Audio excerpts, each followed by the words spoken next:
this thing happened the other day, and I didn't realize this is literally about 2 days ago.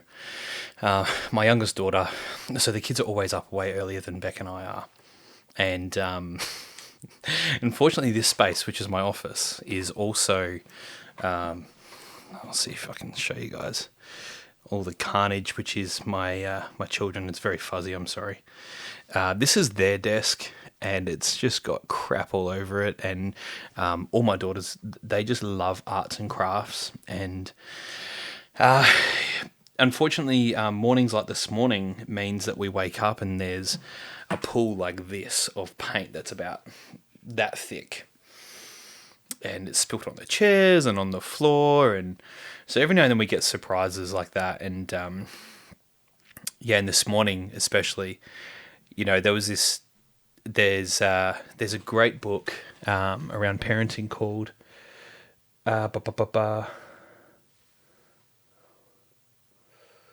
Discipline Without Damage, and he talks about how there's this principle where it should be about consequences, not discipline. Sorry, not consequences, not punishment. Sorry, and if I am holding something and I drop it and it smashes, well, the consequence is that now that's broken. Discipline the punishment is the fact that I get a hiding for it as well. The consequence is that now people will trust me less to hold things that are precious because I have a propensity to break them. So we're very conscious about trying to teach our kids logical consequence instead of just our frustration on top of that. And this morning was a challenge, quite the challenge, because they were all complicit one way or another. Anyway, I digress. So those are the things that sometimes we have to navigate. 2 mornings ago. Yes, so 2 mornings ago, I came in and my keyboard had been moved and my mouse, and they had played with my little mixing thing, and I've got this little jar here. I'll show you in a second, and it was full of pistachios, and my 2-year-old loves pistachios. She'll sit there and unpick them, and a couple of weeks back, she came and raided my office. The other kids were at school and Beck and I were in bed, and she came and raided the office and took my pistachios that were sitting on my desk back to her bed, and she just de-shelled all these pistachios in her bed, and then ants were in her bed, and it was a whole dog's brekkie, right? And I was frustrated at the time, and it's great that now I can laugh. But I just wanted to highlight, man, it's so sweet, and these are the memories that I do want to capture. So I didn't realize, I literally just saw as just got out of the shower before, and I didn't notice it, but what happened was Eliza, my youngest, she came and de-shelled all my pistachios and ate the rest of my pistachios, and my eldest Lexi, she saw that, and I think it's probably a trait of the eldest, where there's a certain element of responsibility and ownership you feel for your siblings. And so Lexi told me, she's like, "Oh, Dad, Eliza ate all your pistachios, so I filled up your thing with shapes."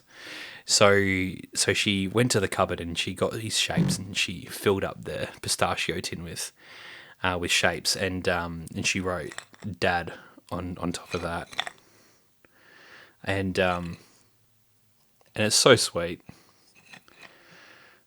Like, I think my belief is that just kids are default kind and the default love, and they learn to have to protect themselves by way of callousness. Yeah. And I see those things and I just go, it's so beautiful. Like, my children are so gorgeous. So that was really sweet. I totally missed that until just then. So it's been like 2 days, and that little detail flew under the radar. I didn't even see it. And yeah, it was really beautiful. So, okay, so reflecting on today, so I did plan out my night. I did plan out today last night, and I think for the foreseeable future, I'm going to continue to do that. Did today go according to plan? Short answer is absolutely the fuck not. It was, I mean, for the most part, obviously this morning was a hurdle. Again, we wanted to go for a family walk, so we walked down to Holly's Coffee Van, and it's been great every day since they've been open. We've gone down every day and supported them, and it's been really cool. And I love having other business owners that we know well in the same industry. Like it's good to build that collaborative community.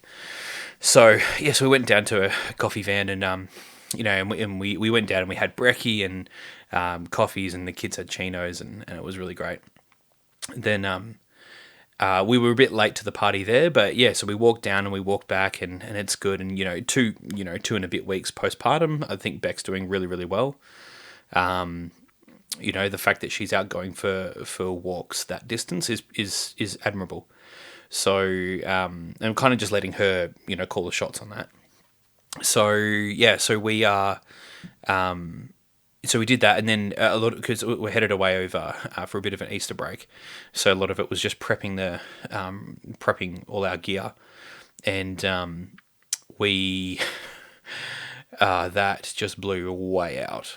Obviously, there's a little bit of garden maintenance that needed to happen. I promised Beck I'd do that, so I tucked into that, and my bloody whippersnapper's already given me grief. And I said to one of the young guys that works with us at the coffee shop, he likes tinkering with mechanics, and I took it to him and I was like, mate, here, I'm as good as tits on a bull with anything mechanical. If you can make this work, I'll pay you real money. You tell me how much it costs, and I'll pay you for it. You tell me how much you want. So it's currently with him. Couldn't work out what was going on with it. We played around with like the air intake ratios and stuff, and yeah, still couldn't work it out. And then today, oh, bloody hell, went to go fire at my bloody lawnmower. I literally did one pass, mate of ours called, I turned it off, and then went to go turn it back on, and it wouldn't start. And I was going, oh. So I had to go borrow a whippersnapper from a mate, and a mower from a mate, and and there's an element of you don't just want to rock up and just be a leeching prick and just be like, oh, give it to me. So spend a fair bit of time, and as well, it's not like I'm paying reparations or anything. It's just that it's there's a level of reciprocity. I know both these people really appreciate relationship, and so spending a bit of time and I'm being grateful for the fact they're getting me out of the shit as well. So, but ultimately what ended up happening was by the time I was done, I was blown out by like 3 hours having to go around and pick shit up, and I had to go pick up a part that got sent to the wrong spot for the coffee shop, and just all this sort of rubbish, hey? So today, yes, I did plan it out. Yes, today blew out. And okay, so the lesson, what's the lesson? And truth be told, I did factor a lot of time for this. What I was really hoping to get stuck into was I wanted to. I've got this program I've been doing around public speaking and stage presence, and kind of just wanted to get my head around that a bit more. Obviously, it's going to feed into this. The difference is instead of just talking to a camera, I'd be talking to a group of people, but fundamentally, the presentation skills. So hopefully you guys notice a change over the next few months or years, or more, preferably months. So yeah, and then I just didn't get any of that. So that's whatever, let it go. So, yeah, so I'd say the lesson probably, if I wanted to shorten my time with these other guys, is probably just set expectations around how long I'm going to be able to actually spend. And I mean, and ultimately, if I really genuinely needed to get this stuff done, I would have made it happen. I would have been a bit more tactical about how much time in the conversations I'd had. But and the truth is, like, I sound like a prick, but truth is, both these people, I appreciate their input and I appreciate their relationship I have with them. It's just I was a bit time sensitive. And I think this is the other thing I noticed last time I was time boxing and strategizing my nights before, was I did become a real prick, because I would... The beauty about time boxing is it gamifies your whole day, right? And so you go, well, I'm allocating X amount of time to do this, allocating X amount of time to do that, and and so every time you go start a new task, there's a time frame associated to it, and so now it's Parkinson's law. If you guys don't know about Parkinson's law, check it out. And fundamentally, that's what it is that you're making shit happen, and And what I found last time was that I would time box my days and strategize and an account, and then all of a sudden things would happen. The kids would interrupt, and I would just be an asshole because I'd just be like, no, you like go see mum, get out, don't talk to me, I'm doing this, and I was a real prick about it. So this time I think I'm probably a little wiser in my approach, and a lot more intentional about the knock-on effect that I have rather than just being so cut and dry. So, yeah. So that was that. Okay. Yeah, so I had this really cool conversation today. Actually, I had a few really good conversations. There's a bloke I know in my networks whose business is way further along than ours. And he's a really, really good organizational leader, especially. And it's funny because I feel like he's developed these organizational leadership skills and is now really starting to step into this like personal leadership space. And I've been focusing this on personal leadership space, and recently been going, I need to develop my organizational skills. So it's kind of interesting because we're kind of getting to the same point, but just in two different ways, And I think this is the beauty of business and people is that you could have people with the exact same industry, very, very similar business model, and how they go about everything is going to be different. And I love that. Anyway, I was speaking with him, and I know I alluded to, I think it was yesterday or the day before, about there's these changes that I want to make in the business, and it's scary. And either like one way or another, I'll disclose everything. But I don't see many people doing implementing what I want to implement in the business. Or if I do, it's very, very, very few and far between. And even there was this one very, very public businessman. Everybody knows this particular person. He's got books and podcasts and features on shows and all these sorts of things. Very, very wealthy individual. And that actually implemented in their business. They'd implemented this strategy that I'm wanting to do. And then finding out, well, the more I kind of dug into it, the more I realized, well, it's not really the same thing. Like he's in a bit of a different position, yeah. Anyway, I know this is frustrating because it's so vague, but over the next probably, okay, here's my deal. We're at the end of March, by the end of April, my promise is to everybody, including my team, anyone in my team that listens to this, I'll spill the beans on everything that I'm wanting to tuck into, and I'll either have a strategy for or a reason why not, or why I don't do it. And so I've got a month to get my shit sorted. I have to speak to, strategize some stuff with our accountant and our lawyer, and ultimately it's around the scalability of the business and ensuring that our team are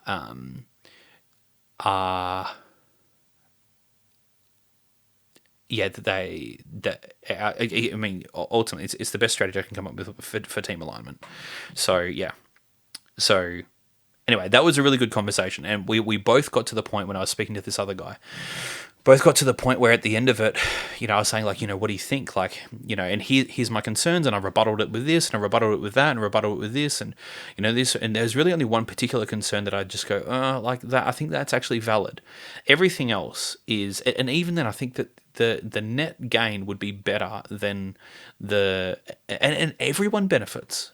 And even he's like, man, something just doesn't quite feel right. And I'm like, okay, well, let me know when you do have let's catch up in a week and we'll see what happens. So that was cool. That was the first conversation. The other conversation I had was, it was over text, and it was with this businessman who has had in the last few years had a pretty big fall from grace. Not in the sense from in a moral sense, not in anything like that. Business fell apart from things where it was over leveraged and, to my knowledge, over leveraged. And unfortunately, there were a few people involved who didn't have the best intent.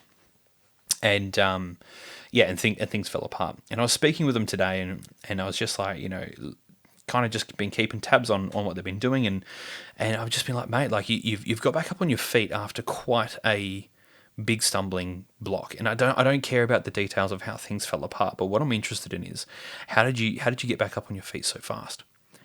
And even he was just like, well, listen, this isn't a conversation I'm going to have over text. We'll talk more we'll tee up a time in a few weeks.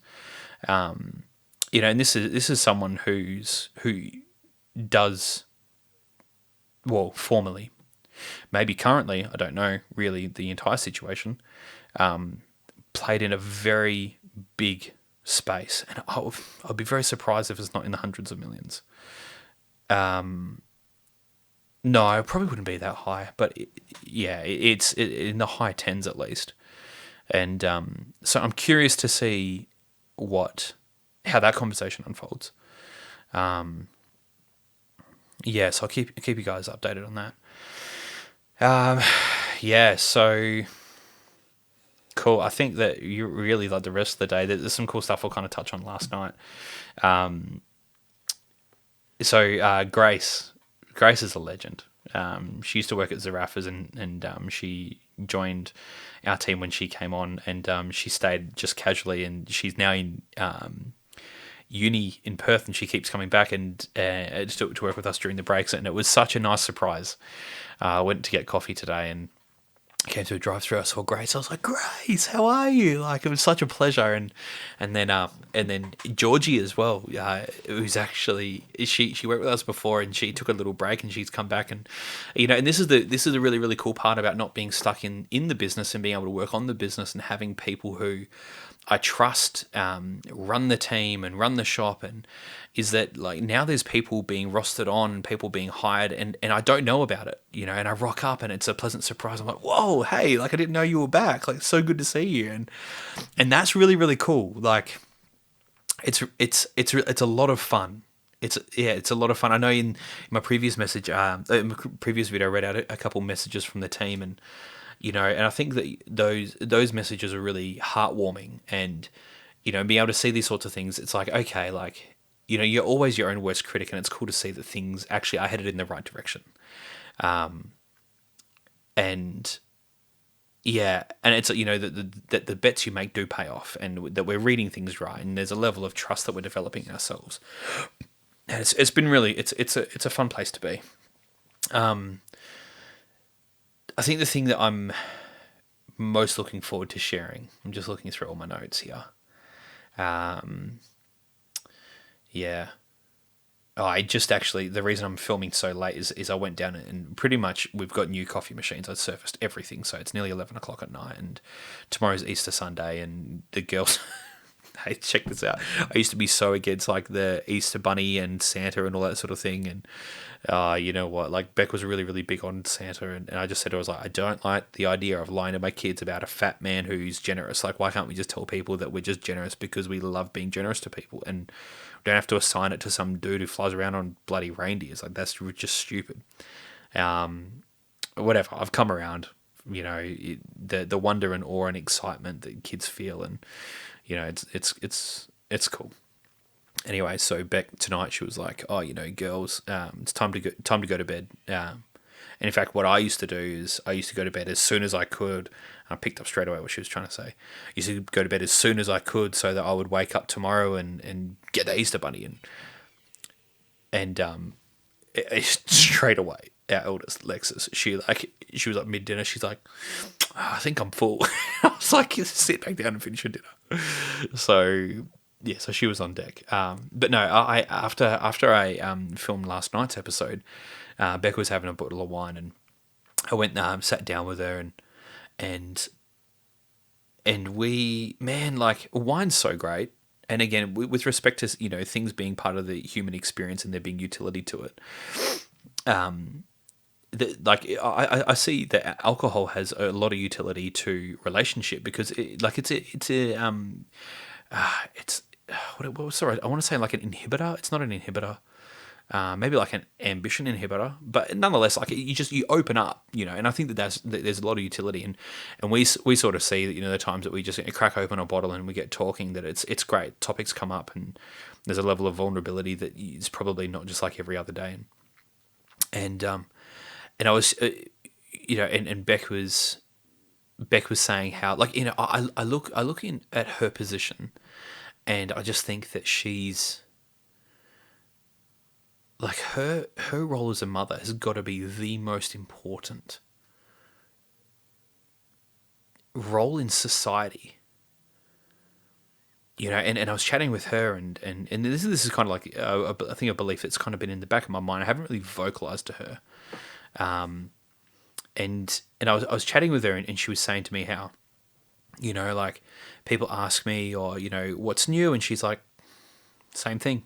It's the kids, it's this, it's that, and she's like, meanwhile with you, it's like, it's the podcast, it's this, it's that. You're meeting that person, getting this money together. You're doing that and executing this and this system and that and blah blah blah blah blah blah blah. And I said to her, I was like, and again, like, she's someone whose parents were quite, or are quite, driven and goal oriented, and not to say that's a bad thing at all, but so she's gone into a very high pressure industry as well, and there's a lot of expectation at the level that she plays in hospitality, and and then to be, I wouldn't say reduced, because there's not a reduction, it's just a complete change, where all your value pretty much it can't be external anymore.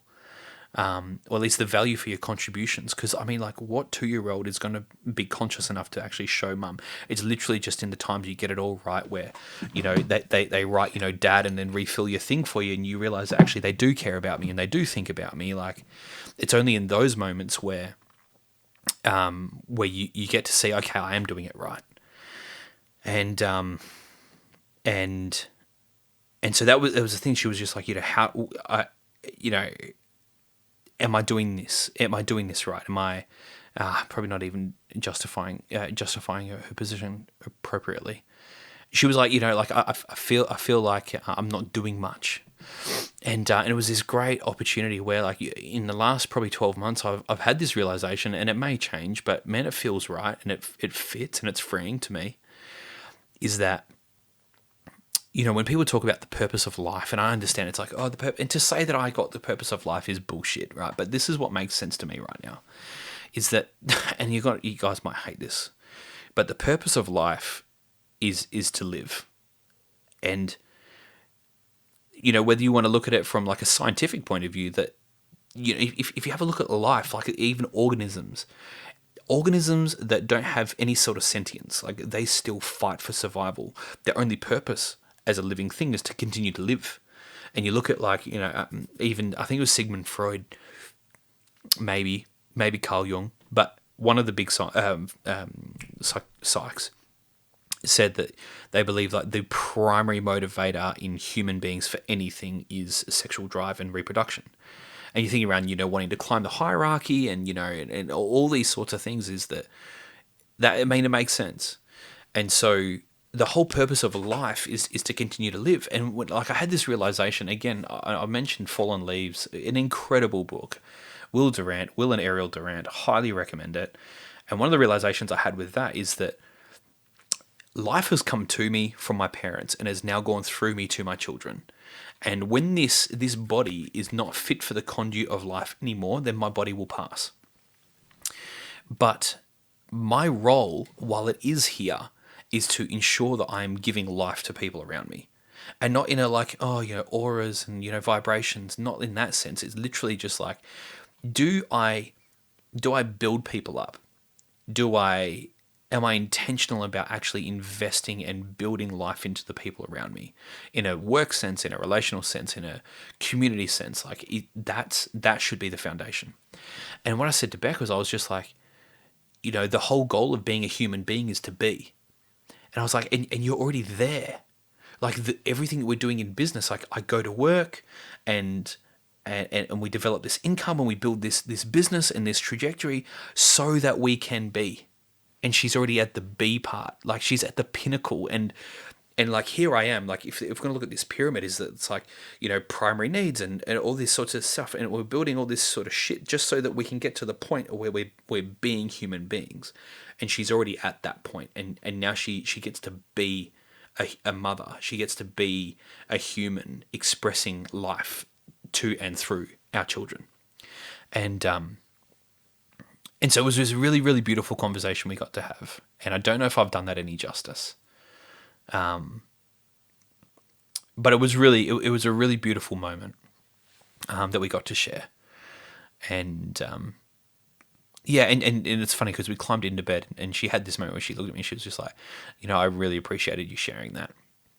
And I know the times where she reflects and then iterates again that she actually valued something, that it actually does have significance. And yeah, man, I love that woman. Yeah, I love my life. That's today. So tomorrow's Easter Sunday. Again, I'm going to go map my day out.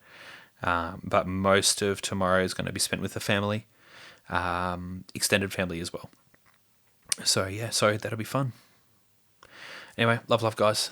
Sorry there wasn't more exciting stuff around the business or anything like that. That's the crux of it. Love you, bye.